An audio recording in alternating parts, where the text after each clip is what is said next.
আজকের আলোচনাটা বিভূতিভূষণ বন্দ্যোপাধ্যায়ের একটা অসাধারণ গল্প অশরীরী নিয়ে।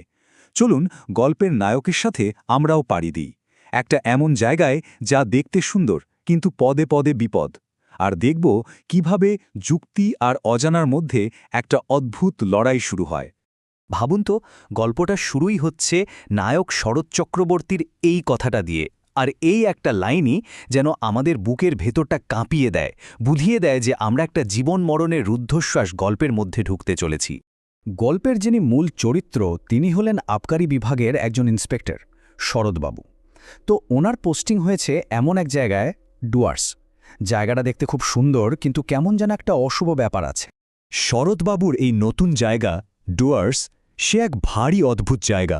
মানে একদিকে দেখবেন চোখ জুড়ানো সবুজ বন, চা বাগান, আবার দূরে তাকালে বরফে ঢাকা হিমালয়। কিন্তু জানেন, এই অসাধারণ সৌন্দর্যের পেছনেই লুকিয়েছিল একটা ভয়ঙ্কর শত্রু, যাকে চোখে দেখা যায় না। আর এই অদৃশ্য শত্রুটা হল ব্ল্যাক ওয়াটার ফিভার। বলা যেতে পারে এটাই গল্পের আসল ভিলেন।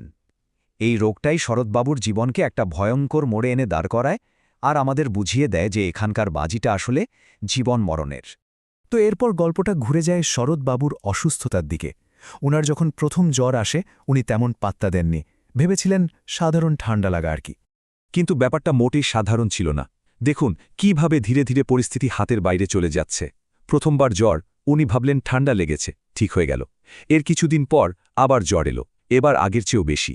উনি সেরে উঠলেন ঠিকই, কিন্তু তৃতীয়বার যখন জ্বরটা এলো তখন সব হিসেব ওলটপালট হয়ে গেল। প্রতিবার জ্বর আসার সাথে সাথে ওনার মনের জোরটাও যেন ভেঙে পড়ছিল। ব্ল্যাক ওয়াটার ফিভারের ভয়ঙ্কর থাবাটা স্পষ্ট হয়ে উঠছিল। এরপর আমরা গল্পের এমন একটা জায়গায় চলে আসি যেটা সবচেয়ে ভয়ঙ্কর। এমন একটা সময় যখন ডাক্তার, ওষুধ মানে যুক্তির দুনিয়া শরৎবাবুর ওপর থেকে সব আশা ছেড়ে দিয়েছে। ডাক্তার তো সরাসরি বলে দিলেন, আজ রাতটা কাটবে না। ব্যাস, এই একটা কথাতেই যেন শরৎবাবুর ভাগ্য লেখা হয়ে গেল। ওনার সহকর্মীরা তো ধরেই নিল যে উনি আর নেই। আর সবচেয়ে ভয়ঙ্কর ব্যাপার কি জানেন? শরৎবাবু তখনও বেঁচে আছেন, নিঃশ্বাস নিচ্ছেন, আর ওদিকে ওনার সহকর্মীরা ওনার শেষকৃত্যের ব্যবস্থা করছে। মানে দাহ করার জন্য কাঠ কোথা থেকে আসবে, কারা কারা শ্মশানে যাবে, সব আলোচনা পাকা। ভাবুন তো একবার অবস্থাটা। এটাই তো হতাশার শেষ সীমা। এমনকি ওনার যে সবচেয়ে বিশ্বস্ত আর্দালি ছিল দিগম্বর, সেও ছোঁয়াচে লোকের ভয়ে ওনাকে একা ফেলে রেখে চলে গেল। তো যখন এই জমাট বাঁধা অন্ধকারে মৃত্যু প্রায় নিশ্চিত, তখন কে ছিল ওনার পাশে?